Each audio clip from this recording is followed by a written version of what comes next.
You're listening to WPVM LP in Asheville, North Carolina, 1037 on your dial, and globally at WPVMFM.org.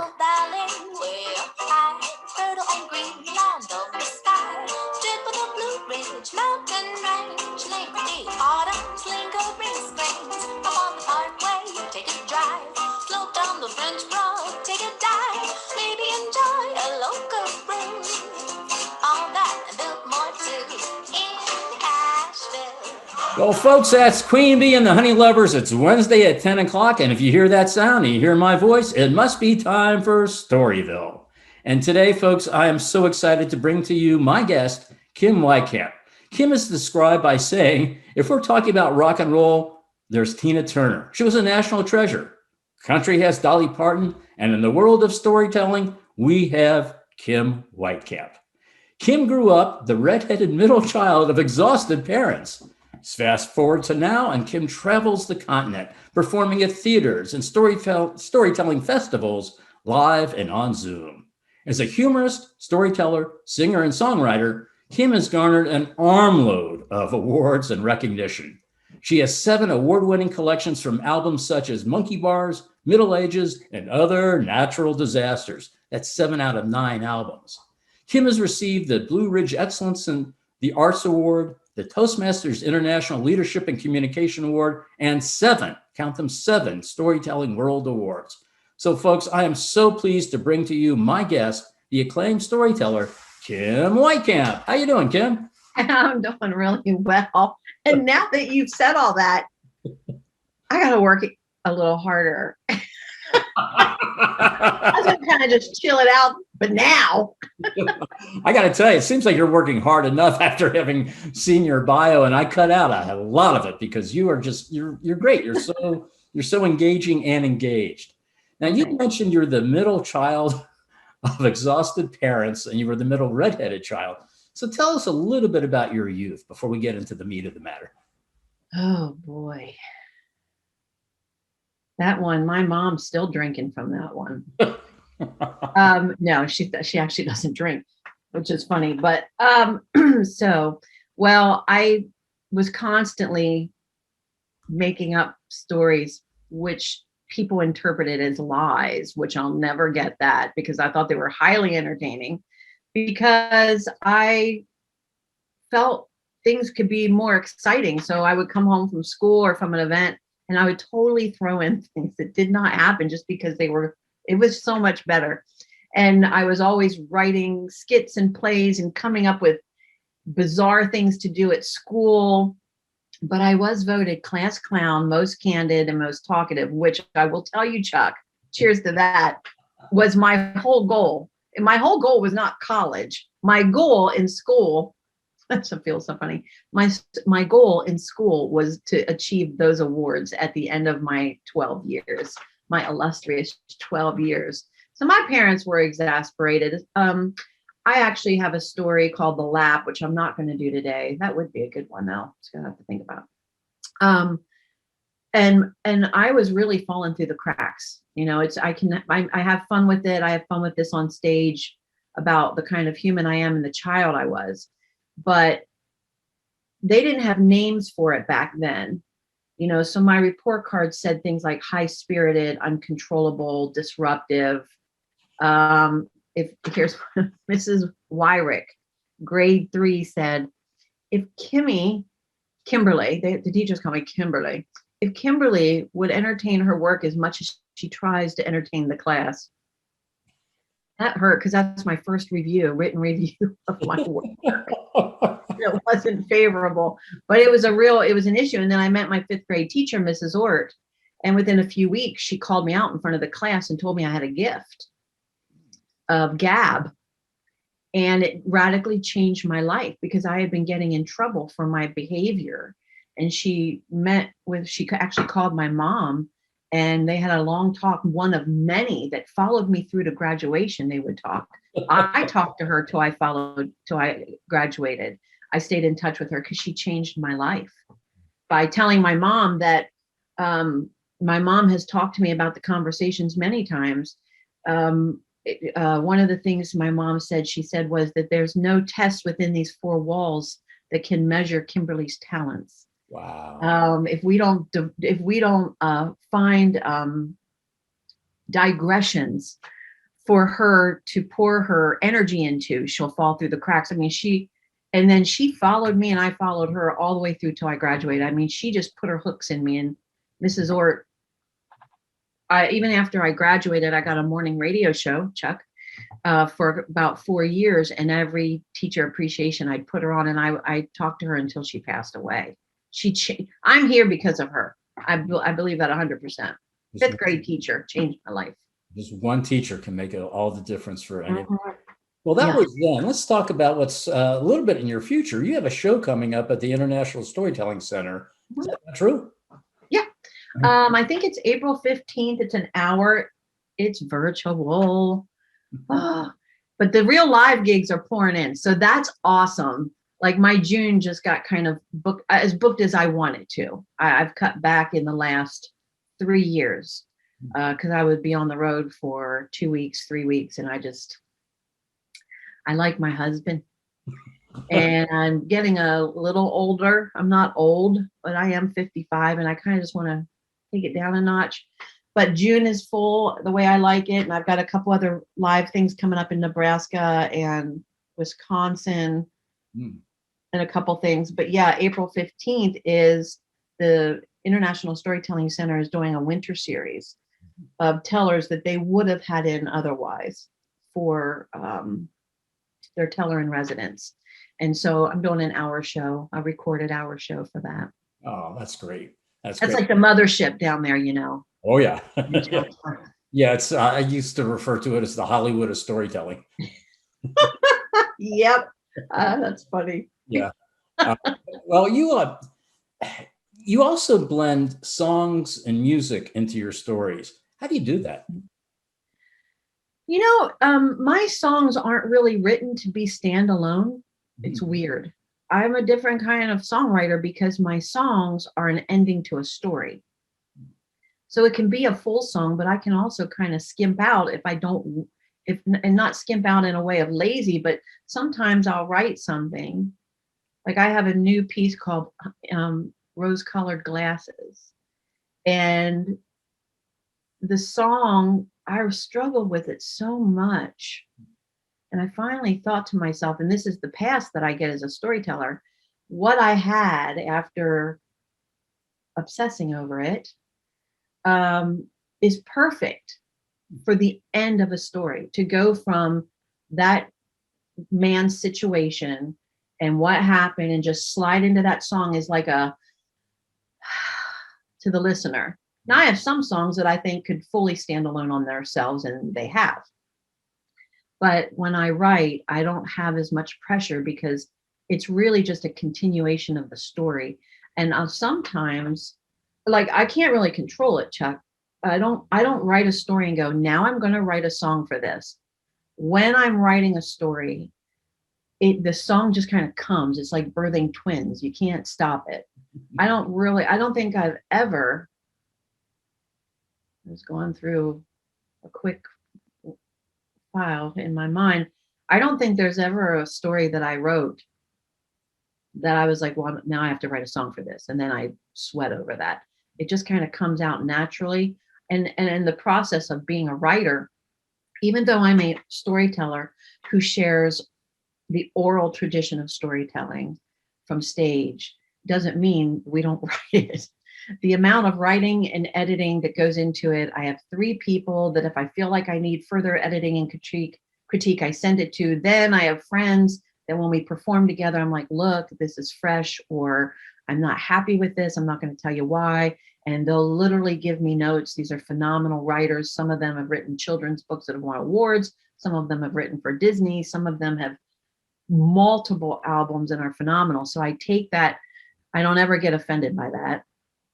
Yeah, by the way, you have a gift that I don't. When it comes to music and singing, when I try to sing in the shower, the tile actually falls off. I'm so bad. But I do have the Chuck. So I understand what you're saying. I call them beta listeners, and my beta listeners are the Asheville Storytelling Circle. And we meet monthly, and it's so much fun, and we get to share our stories. And that's one sort of feedback. And I have to admit, my wife is a retired professor of communication. So her feedback is extremely I valuable. can imagine. But you're right, it's such a long process. And then you add music as well. Mhm. I don't mean to get you off guard here, but can you share a story with us now? Music, Oh yeah. you, Um, I want our audience to hear you. I know. And you asked me what stories are going to be telling. And I am a weird person. Like I just did the Women's Storytelling Festival this weekend, and they were all like, "So what are you going to be telling?" And I'm like, "I don't know." And it's not because I'm ill prepared. I really have to feel what I'm supposed to tell. Also, in a festival, you kind of want to hear the person ahead of you and then kind of dovetail that, you know. If theirs ended tragically, you want to kind of maybe lighten it up a little bit in the beginning before you get serious or not get serious at all, or vice versa. So, all right, I'll tell you a good little story here. So, I had a bunch of gigs out in Virginia Beach, excuse me, and I was super excited because I had a day of gigs, a day off, and then I was going to travel to a different part of Virginia to do some other gigs. And so I stayed at my friend David and April's out in Virginia Beach. They're phenomenal. They're total foodies. David is the creative director for Wine Lovers magazine. So when you stay at their house, it is a perfect pairing of drink and food.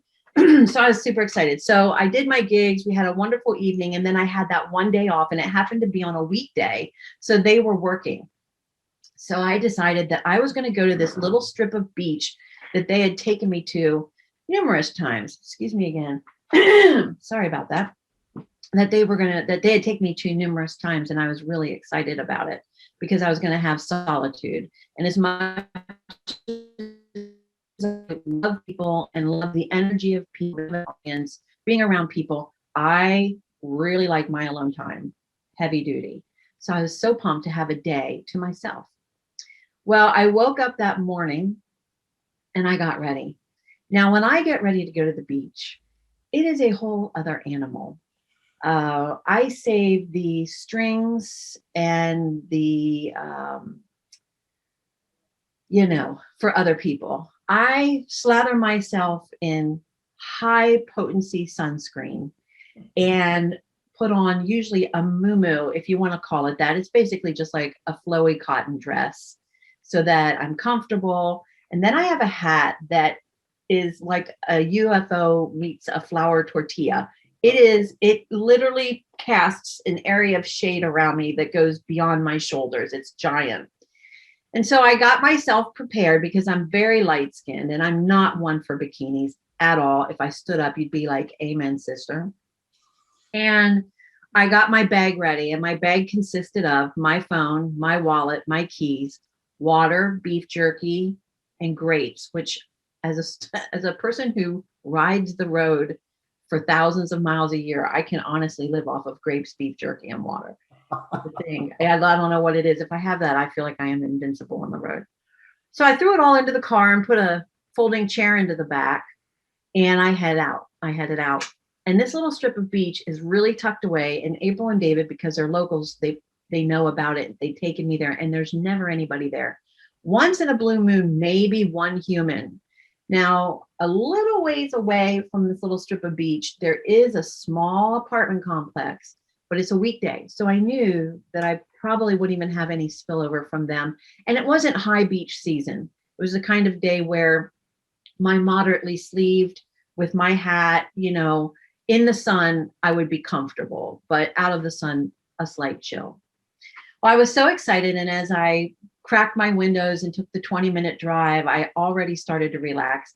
And as I coasted into the parking lot, I could hear that roar of the ocean, ebb and flow, the earth's clock, if you will. And I noticed there was one vehicle in the parking lot, and I thought, well, that's not so bad. And that vehicle, which was a truck, was parked right at the edge of the parking lot, right where you get out, cross over just a little bit of gravel, up some steps and onto a wooden plank that takes you out onto the beach. Well, I coasted into a spot, one spot over from them.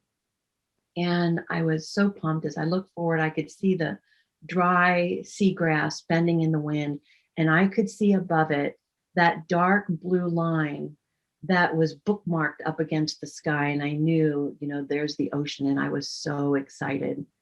Well, I turned to get in my bag to just kind of rifle through and put on some SPF lip gloss, lip balm, or whatever you want to call it. And as I did, I glanced up at the truck and saw that there was somebody in it. And it was a man. And this man was leaning forward, looking out over the steering wheel, and he was stone faced. And I don't know how good of a people reader you are, Chuck, but I can kind of feel things off of people pretty easily. I don't know if it's because I'm a storyteller, and after years of doing that, I'm attuned because of being attuned to the audience. I don't know. It doesn't matter.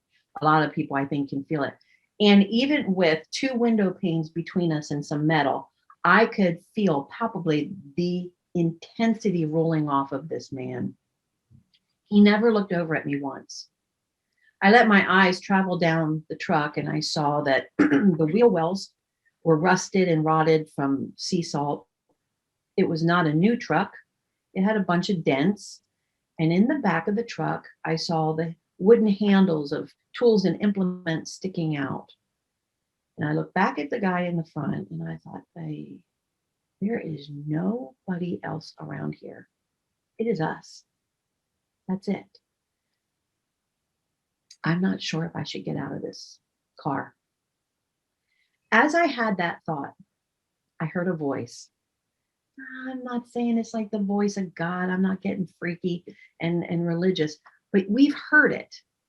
And if you want to call it God, the universe, whatever, conscious, psyche, whatever, but as close to my ear as if the hair would have moved by my ear, I wouldn't have thought twice. That's how clear the voice was. And the voice said, talk to him. And I had my head down, looking in my bag, and I'm thinking, are you kidding me? Have you not seen the setup? The intense man in the parking lot with the woman sitting there single, alone. The implements in the back of the truck, which I know had to have a shovel involved, which underneath probably had duct tape, garbage bags, and a plan for my demise that would end up on Dateline.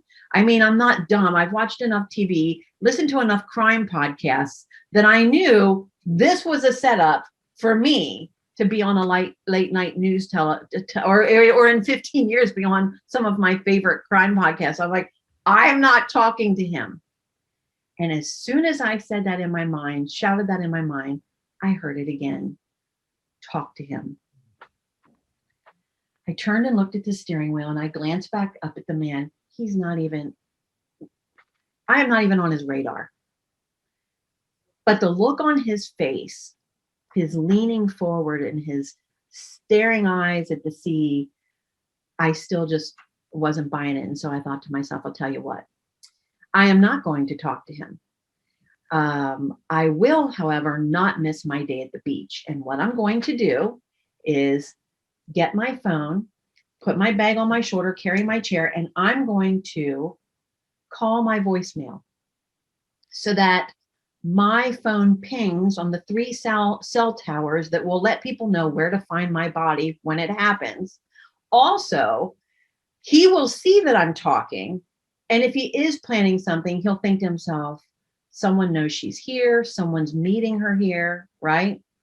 So I get out of the car, put the bag on my shoulder, grab the chair, put the phone here, and I'm talking very animatedly, acting as though I'm having a conversation with myself when really I was just leaving a voicemail for myself. But I knew that there's no way he could not have seen me talk like this as I carried everything to where the steps went up onto the wooden walkway that went onto the actual beach. When I got to the end of the walkway, I knew that he pretty much couldn't see me at that point. And if he could, conversation was over, not odd. And he knew that I had somebody that knew where I was. I dropped the phone into my bag and then stepped off the walkway and started to sludge through the sand to find a place. I've always felt, Chuck, that walking through sand lets your feet know what your teeth feel like when they have Novocaine. It's just the weirdest feeling, right? You just suddenly feel like you weigh 10,000 pounds more as you're just dragging your feet through. So I got to a place where the water, the sand goes dark to light where the water has kissed it. And I moved back a couple yards so that I had time, right? Before anything came to me, I would have hours to sit there before I would be submerged in water. And I opened my chair, nestled it down in firmly into the sand, straightened my hat on my head, which I had from the car till there. I had to hold down several times. If the wind's right, I'm telling you what, I could take off with a hat. It's so big. And I sat down and I took a swig of water, popped a few grapes, looked out at the ocean, got philosophical, because for whatever reason, when humans stand at the base of a large mountain, under a sea of skies, or at the actual sea itself, the heartbeat of the earth, when you see the sea in front of you, you just realize, it's just so amazing. You wax philosophical. And so I sat there having all kinds of deep thoughts. And then I thought, I'm going to read, because I love to read. Normally it's audible books because I'm in the car, but when I actually get to hold a real book in my hand, I love it. So I pulled the book out, put it on my lap, opened it up, pushed it down so the spine cracked. 1,000 dead librarians rolled over in their grave, and I began to read. And I heard the voice. Talk to him. And I'm not kidding you. I got irritated. And I was like, what the heck is going on? Like, just stop. It's not going to happen. And so I was going to read. That was my act of rebellion. I will read as an act of rebellion. The answer to all today's youth issues is if they would read as an act of rebellion. So I'm like, I'm going to read. I'm done with this. I want to enjoy myself. I was getting somewhat frustrated, but I'm going to enjoy myself. Darn it. And so I began to read, and it was like Groundhog's Day. You know how you start to read, or like, how things play over and over, or like at night when you're trying to read and you read a paragraph and then you realize you totally don't even know what you read. So you go back to the beginning. That started happening, and I was fully awake, and it wasn't Groundhog's Day, but my conscience had been pricked, and I was ticked off about it. And so I kept trying to read, and finally I'm like, forget it. I slammed the book shut and I said, I'll tell you what, if he's here when I leave, I'll talk to him. That's the deal. You make deals with the universe, right? Especially when we think we're in trouble.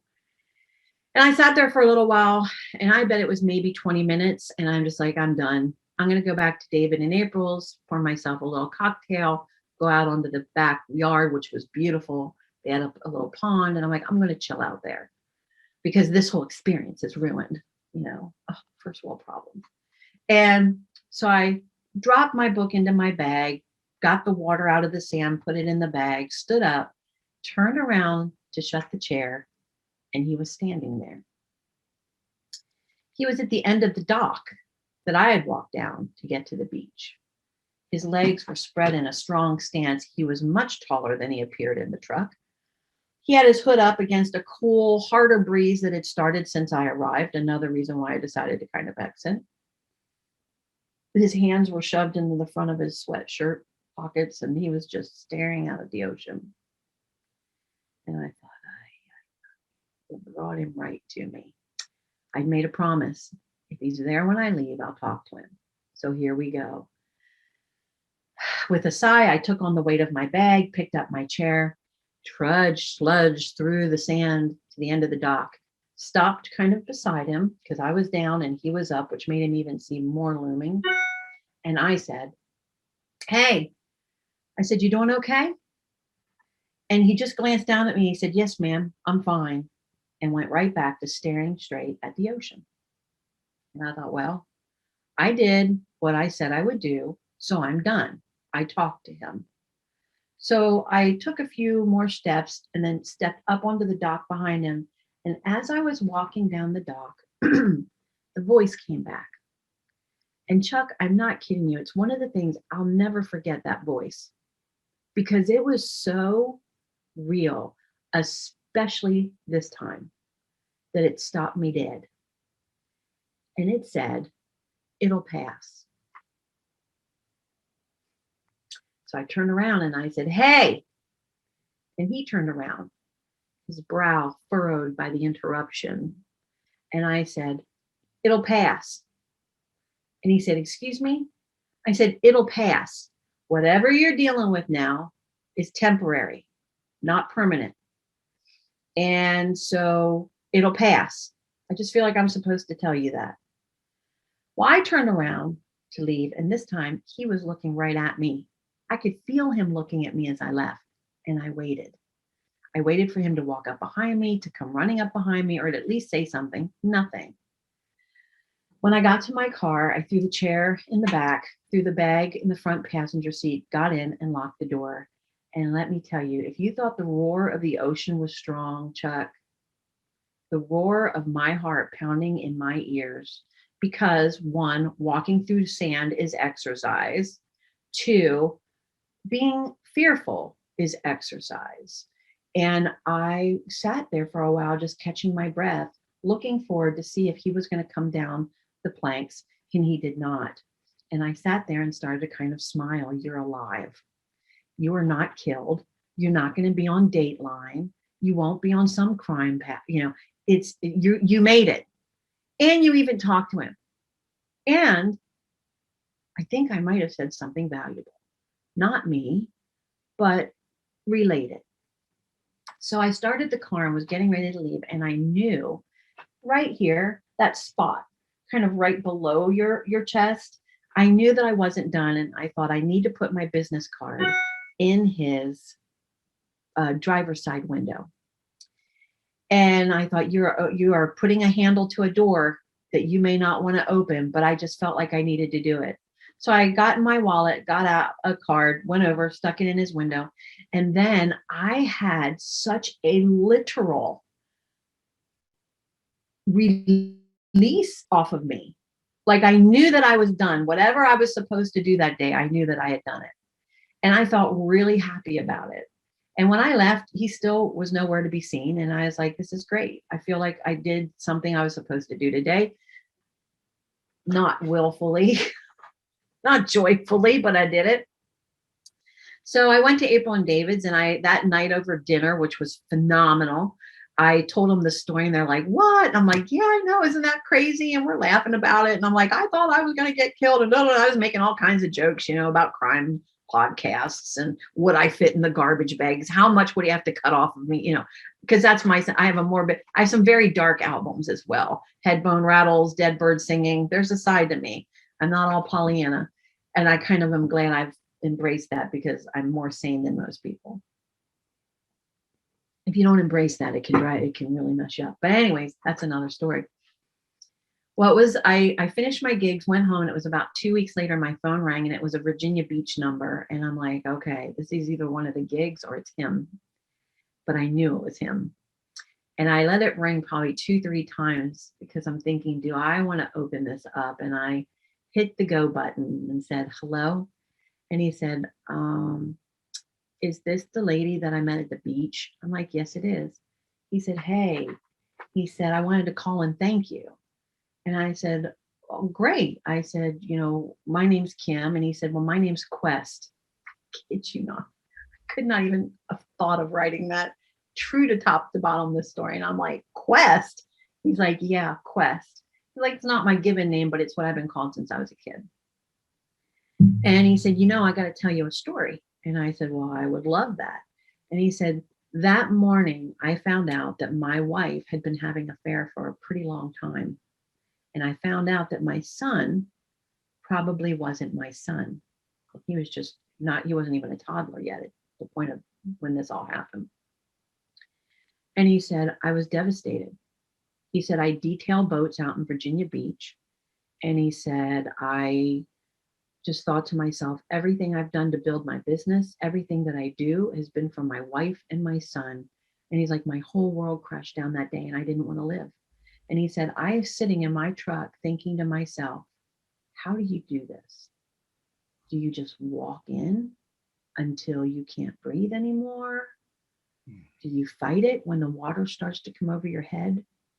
Or do you walk out to a point or swim out to a point that it's physically not possible to come back? and then the sea just swallows you.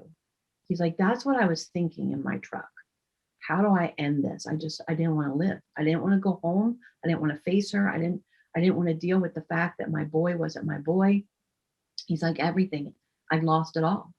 And he said, I sat in that truck and said, God, and he's like, I'm not a religious man, but he's like, God, if you want me to live, you need to tell me, because I don't want to. He said, I left my truck and was standing at the end of that pier thinking about, how do I do this? He's like, he said, I love the ocean. I work around the ocean. That's where I wanted to go. That's where I wanted to die. And he said, when you walk by and you asked me how I was, and he said, I didn't even really compute that. But then he said, you said it'll pass. And he said, it confused me for a while. And then I thought, it'll pass. You said it was temporary. And there's no good that comes from a permanent solution for a temporary problem. And he said, so I got back in my truck, called my pastor, who I had not talked to for years. He had me come over, and he said, I bawled, I threw up, I bawled some more, told him what I had planned on doing that morning, killing myself. And he kind of helped me get my mind straight, got some counseling. He said, my wife and I are going to separate. We're going to get some DNA testing on my son. If he's mine, I'm going to fight for custody. He said, I want him. And I said, that is fantastic. I said, I am so happy. And he's like, so what were you doing on the beach that day? And I told him, and I said, I was very reluctant to talk to you, but I said, honestly, it wasn't me. Mark it as whatever you will, but I'm telling you, it really, that day, somebody wanted you to know something. So we finished our call and things, and it's gross. You don't want to be your own hero. That's not what I'm doing here. I am a reluctant human. I almost walked away without following the requests of that voice. So there's no hero here. As a matter of fact, it's somewhat embarrassing. But I travel back to Virginia Beach once in a while, and I see Quest, or once in a while we'll call one another. Like, it's like maybe once every year, a year and a half, the phone will ring and I'm like, it's Quest, or I'll be like, I need to call him. And it's right at a time where we need to just have a 8-minute phone call of like, dude, you're awesome. Do you remember? Yes, life is good, right? What are you doing? Follow the voice. We get all, we get all like deep with each other, and it's fast. But I was headed back to Virginia Beach about a year later, and I called him and I'm like, guess what? I'm coming to Virginia Beach. I'll buy you a cup of coffee. He's like, no, man, I'll buy you a cup of coffee. And I'm like, well, my daughter's going to be there. I want you to meet her. And he's like, I'm so excited to tell you what's going on. So I'm sitting at the Starbucks with my daughter, and he comes in and he's in front of all these people. He's like, my angel, there she is, my angel. And I'm like, oh my gosh. And he comes over, hugs me, man. He's like, is this your daughter? And it was just beautiful. And he told me that he got custody of his son and da-da-da. And I'm like, you know what, Quest, I want you to fully know I am not your angel. I said, I am just a reluctant human. And I said, I almost walked away from you. I was selfish. I was irritated. I had my day slated the way that I wanted it to go, and you screwed that up. And so I was getting irritated and almost left without talking to you. And he said, that's okay. He said, I get it. It's no problem. And I said, well, I was scared of you. He said, what? I said, I was scared of you. I said, you were intense. You were big. I was alone. I said, I was scared of you, and I'm sorry. And he said, it's okay. He said, I was scared of you. I said, what? And he said, man, he said, have you seen yourself in that hat? So I got a little song that goes with that. Is there anything you want to ask about it while I check my tuning, because it feels funny? Yeah, Kim, my heart is just so wide open after that story. The power of listening and the power of giving. Oh, yeah. It's incredible. I mean, how many times have I had opportunities that I've walked by where I've seen someone crying in a Walmart parking lot, or somebody flips me off and I get ticked back when I could have blown a kiss and been like, it's all good, man, or, whatever. Just these simple opportunities we miss each day, Chuck. And, on this little earth, all we have is each other. First, we have the earth on which we live, and we need to give that major respect. But we have each other. And we're just going to continue on the same funky zigzag path if we just don't start being kind and spreading peace. The easiest way to spread peace is to, we got, God, be kind, or kind is the new cool is on t-shirts, bags, water bottle stickers. And those very same people outside of the circle that makes them feel safe can be real buttheads. And I am one of them. And so there's no judgment here, but it's like, loving and being kind to people that you agree with and who you surround yourself because they're a cushion of yourself. That's not love. And that's not kindness. Real love is forged in the fires of, you drive me freaking nuts. You're a horrible human and I'm going to love you despite that. Or despite my fears, I'll move towards you, whether it be color, religion, age, size, financial situation, a way a person looks, whatever that is, that's love, is saying, I'll move towards you despite my fears, despite my hesitancy, despite my upbringing, my current train of thought or ideas. That's real love. So I get a little passionate about that. I lived in Asheville. You know that? I'm sorry? I lived in Asheville for a while. You don't live in Asheville and not come away with that kind of thinking. Well, I'm now in Weaverville, but I was in Asheville for a long time. So I know exactly what you mean. Go for it, my lady.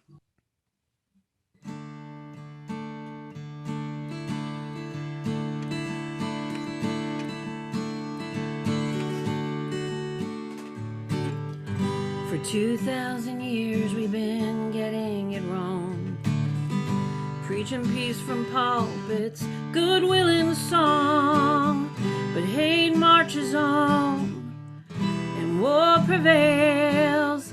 We are the key to peace with each inhale, exhale. Peace, peace, my brother, peace. I'll be there for you. Will you be there for me? When will we realize we're all we got? Peace, peace on this pale blue dot.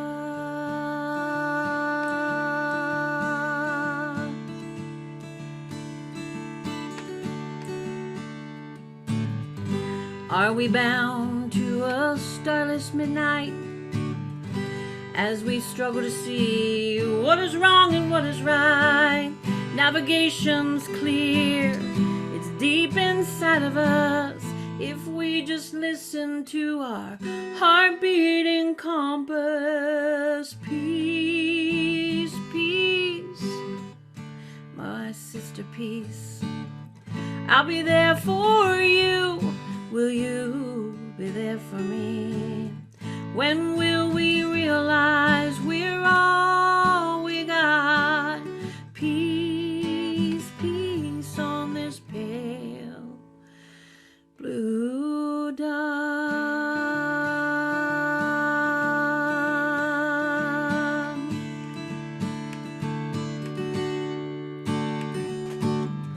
An eye for an eye makes the whole world blind. How about I forgive you yours, man, and you forgive me mine? You may say I'm a dreamer, but the battle can be won. Neighbor to neighbor and father to son. Peace, peace, my people, peace. I'll be there for you. Will you be there for me? When will we realize we're all we got? Peace, peace on this pale blue dot.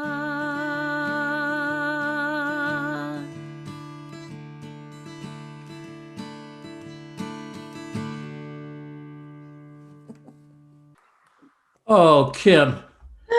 Oh, Kim.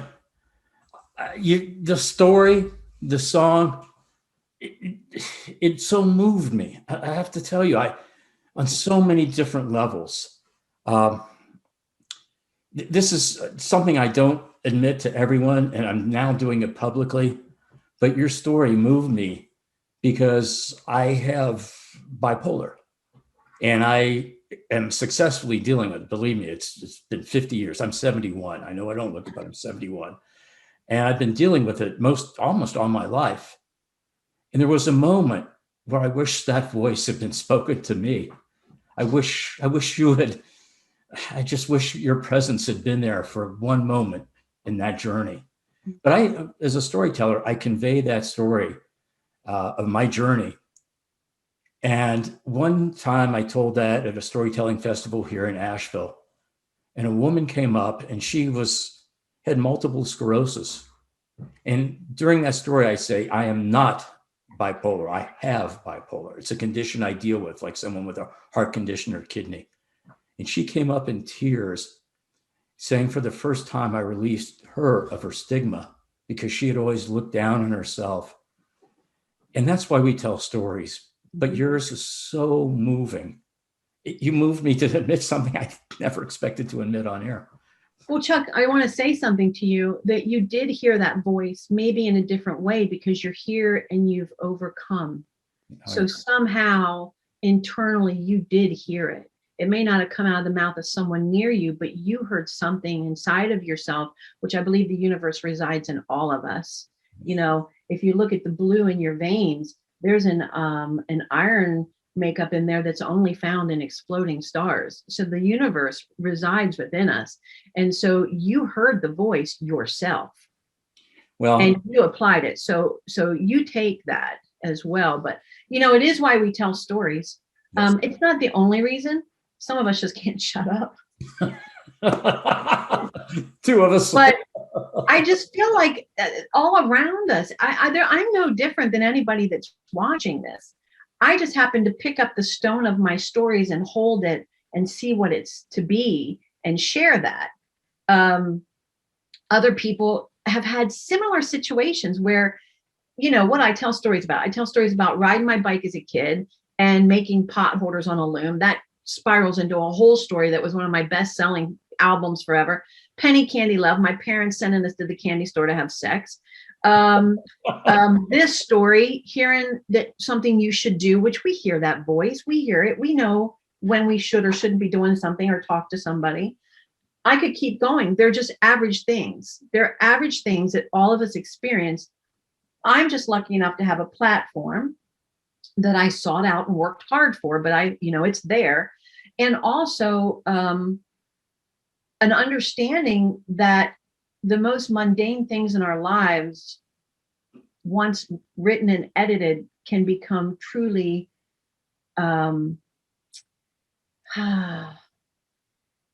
just a powerful tool to bring people into community, to find universal ground, which is a safe place. And when people feel safe in a 10 of 2,000, once you've got them into that space, and then you share, because a lot of my stories start hilarious and then they get very serious and they come back out and they're there weeping. That is nothing on me. It feels a little gross right now. What I'm saying is we all have that ability.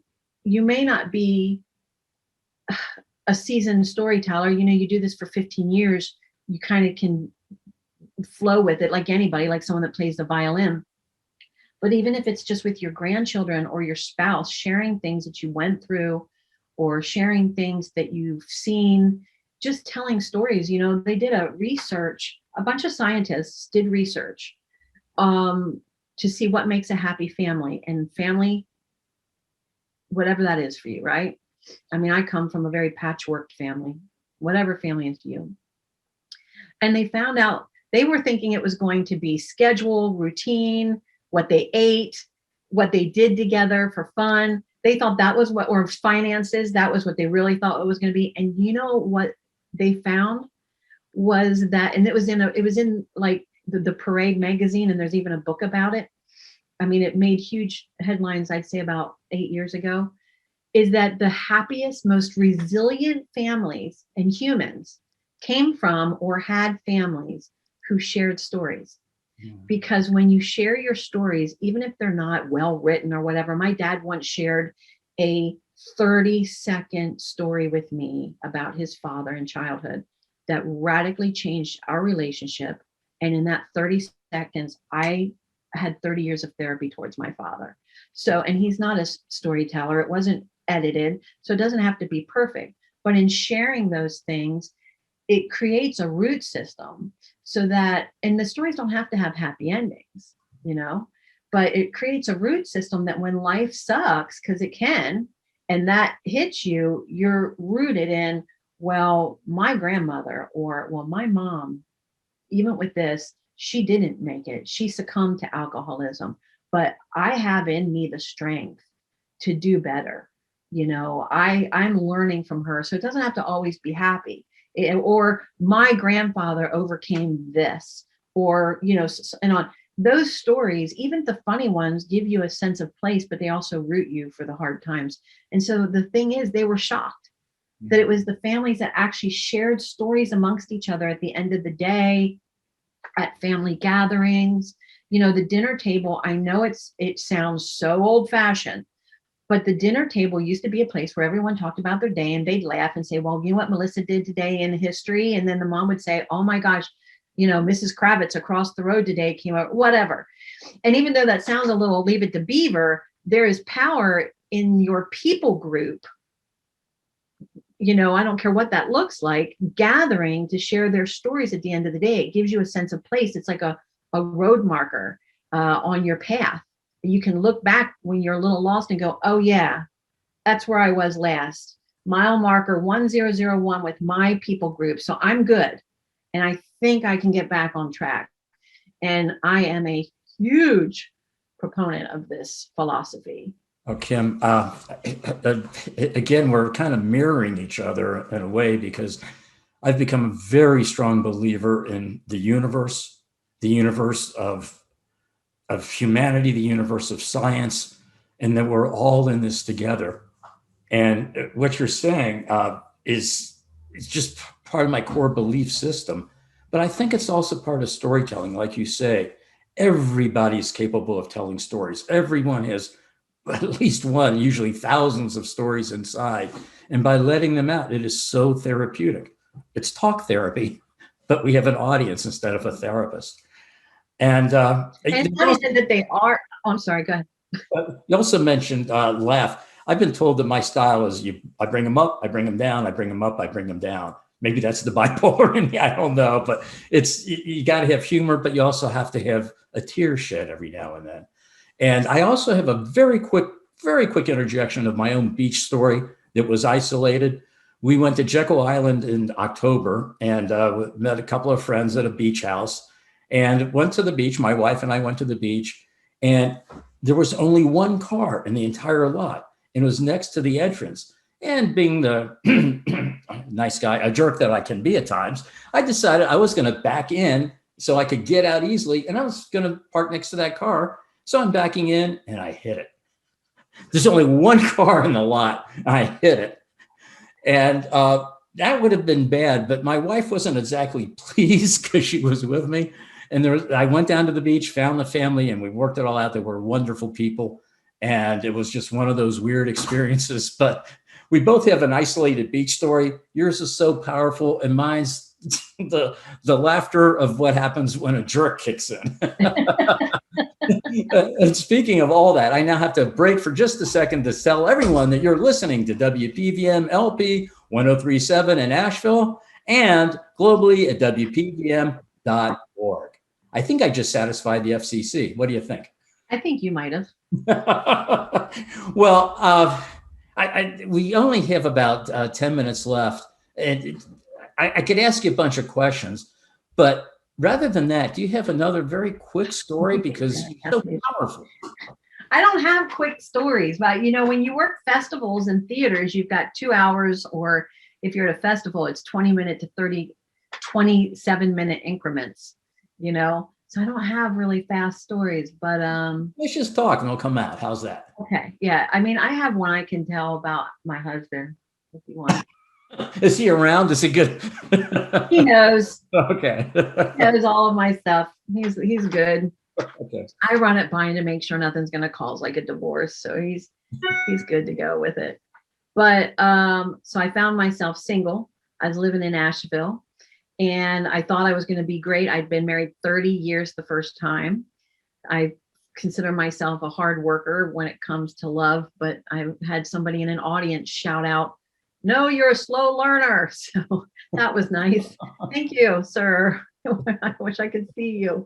And I was going to get him. But I was coming into Asheville because I lived off the Bat Cave exit for a little while, and not long, but I loved it there so much. It took a man to make me leave, and I tried to talk him into coming there, but he had a beautiful mountain house that he had built, and I was living in a windowless basement apartment. So I mean, it's kind of a no-brainer. But anyways, I kind of pulled off at this one overlook that I like, and I wept. I had a moment, and I'm like, okay. I thought, I'm talking to, God, the universe. I'm like, I thought I was going to be fine being alone, but I'm gathering house plants and looking at a cat adoption online every night instead of like matched.com. So maybe I'm not handling this real well. So if you want to send me somebody, you need to have them walk right up to me because I'm not dating. I mean, my gosh, I was I gotta even think about it, 47. I didn't really want to get involved with somebody, but I was really lonely. And so I was doing a gig in Culpeper, Virginia, and during my break, I went out to stand by the CD table and to say hi to people and sign CDs, and they take your picture that they delete while sitting on the toilet 3 weeks later, like, oh yeah, I remember that lady. I'm okay with that because for the moment it feels good. And this guy comes out and he bought all my albums and asked me to dinner. And I was like, no, I'm not interested. And I said, if you think buying all my albums will make me go to dinner with you, well, you are correct. But in this case, no.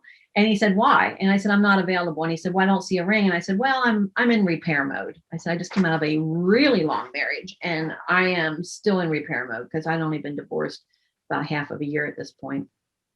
And he said, well, I always heard it was good to fix something with the help of two people. I'm like, oh, you're so cute. And I said, well, just so you know, the undercarriage is locked. And if that's what you're looking for, you need to move on. And he said, excuse me? And I said, you heard me, the undercarriage is locked. So if that's what you're looking for, you need to move on. And he laughed. And that's when I knew I was in trouble. It was a beautiful laugh.